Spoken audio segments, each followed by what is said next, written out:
गंबट का ख़बर वाकिंदासीं। गंबट के कच्चे वाले इलाके में नारी से मुबैना ज़्यादती थी है। वारसन के पहुंचण ते जवाबदार फरार थी वियो है। मुतासिर नारी मेडिकल लाइ अस्पताल मुंतकिल कई वई है। पुलिस जो चवण है मेडिकल रिपोर्ट अचण खां पोइ जवाबदार खिलाफ केस दाख़िल कयो वेंदो। गंबट के कच्चे वाले इलाके में सामान ख़रीद करण लाइ दुकान ते वियल नौजवान नारी के जवाबदार यरगमाल बणाए वरितो। रणन करण ते वारस पहुता त जवाबदार फरार थी वियो। थाणे ते रिपोर्ट दर्ज कराई है। पुलिस नारी के मेडिकल लाइ अस्पताल मोकिले छॾियो आहे। मुतासरा नारी जो चवण हो त जवाबदार मसूद बुर्दी दुकान अंदर यरगमाल बणाए ज़्यादती जो निशान बनायो।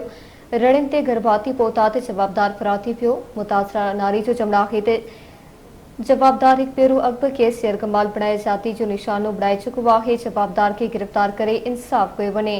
पुलिस जो चवण आहे त नारी के मेडिकल लेटर ॾेई अस्पताल मुंतकिल कयो आहे। मेडिकल रिपोर्ट अचण खां पोइ केस दाख़िल कयो वेंदो।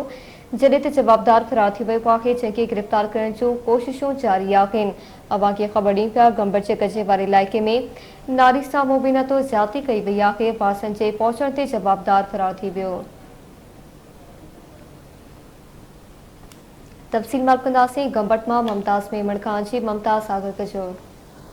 ॾिसो माण्हू मां तव्हांखे ॿुधायां त गंबट जे कचे वारे इलाइक़े में महबूब थाणे जी हद में जवाबदार पारां जेको आहे नींगरी आहे उन सां जेको आहे दुकान अंदरि मुबैना ज़्यादती करण जो जेको इंकशाफ थियो आहे।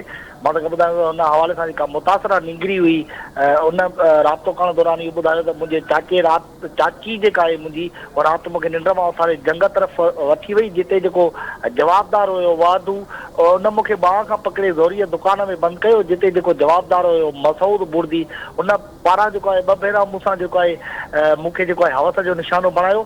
मुतासिरा निंगरी जो चवण त जवाब मसूद बुर्दी जेको आहे दुकान अंदरि क़ैद करे मूंसां जेको आहे ज़्यादती कई आहे।